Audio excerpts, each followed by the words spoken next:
This is nothing more or less than every atom of physical creation is doing all the time.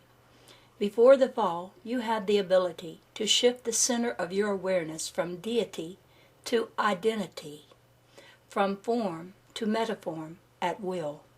You were free, as it were, to come and go as you pleased, free to emphasize whatever aspect of yourself suited the situation.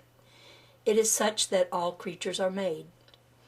In a healthy state, you are functioning in two realities at once. Half of the time you are focused on your form identity, and the other half on your identity with the totality of what is. In the fallen state of consciousness, you find yourself trapped with your awareness on one side only, while the actual substance of your being continues to function on both sides. This is what unconsciousness is all about.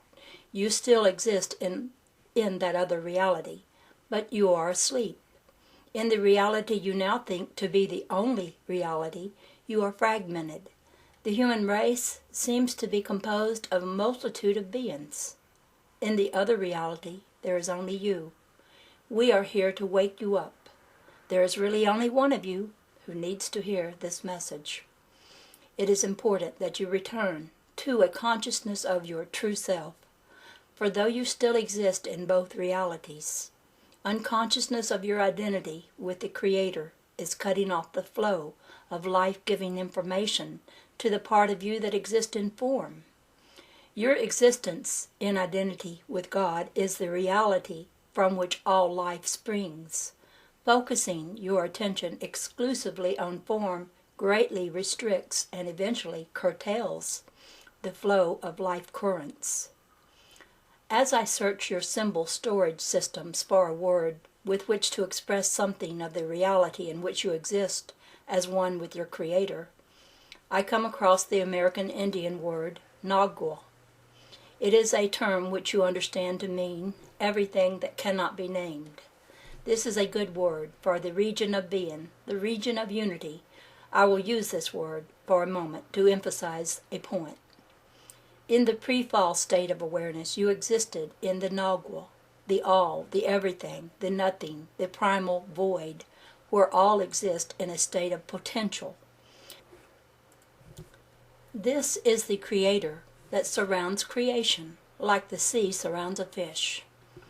Out of this nogl, you are called many times to dwell for the space of a relationship in its opposite, the tonal. The tonal is everything that can be named. It is the imaginary world of God in which all apparent differences exist. It is the playground of what is. The tonal draws all of its substance from the nogl. It cannot exist apart from the nogl.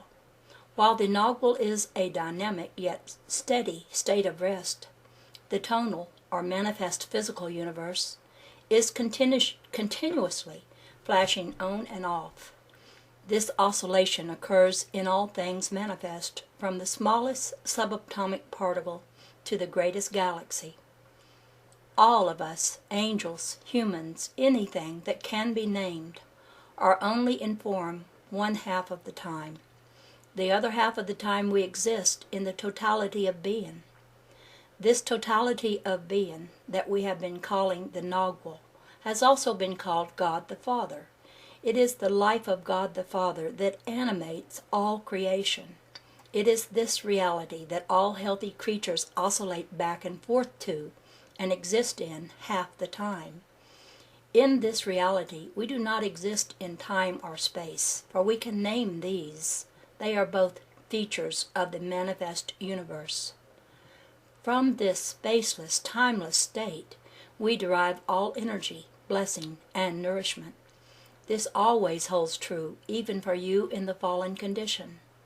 The difference is that in the fallen state, you are not aware of this process, and therefore unable to participate in it consciously.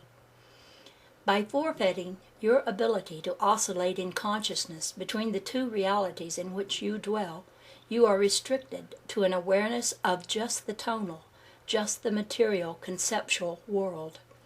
You still receive your nourishment from the light of the nogl, but no longer directly, only through animals, plants, and minerals.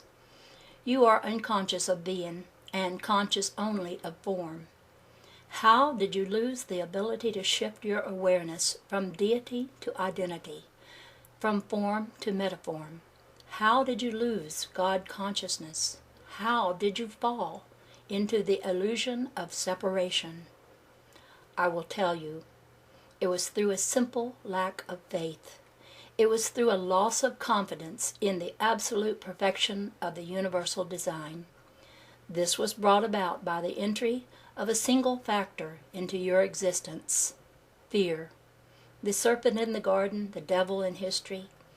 Through a subtle process of reasoning, this being encouraged you to move in a pattern of activity that has come to be called original sin.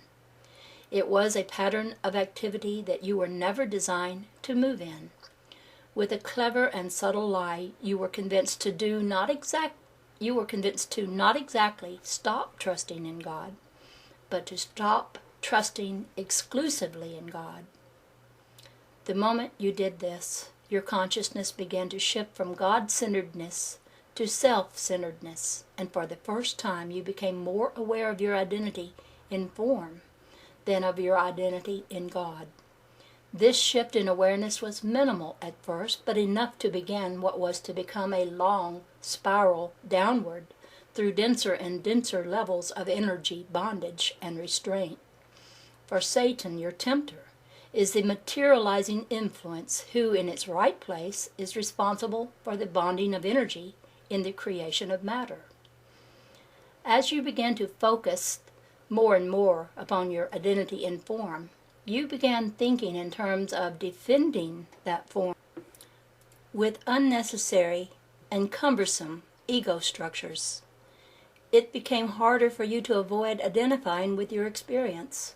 You began to carry over past patterns of behavior response into new relationships.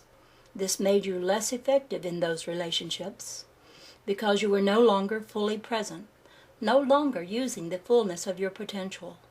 You were beginning to build up around yourself energized thought structures that imprisoned you. You were drawn by simple gravitational attraction to those realms of space where energy was in the process of being bonded, where matter was being created. Particles of physical substance began to gather along the magnetic lines of your thought structures, and you began to identify with denser and denser levels of physical expression. This process went on for a long while before you actually found yourself in any kind of physical garden. When you did, you had already fallen a long way from your original state of grace, but you were still functioning on a level of awareness far enough above and beyond your present condition to give rise to all the myths and legends of a physical paradise. The physical Garden of Eden lasted for many centuries on Earth time, before the momentum of the materializing processes caused you to rely so much upon the physical senses that you became cut off from the direct nourishment of divine light. In reality, you have never been cut off from this nourishment, but as your sense of identity became almost exclusively wedded to your physical bodies, their growing density began demanding more and more earth substance for their support. You finally reached a point where you could no longer meet the demands of your physical bodies without work. It is at this point that your chronicle state that you were driven from the garden. In truth, you were never driven from the garden. The garden is still there, surrounding you even now.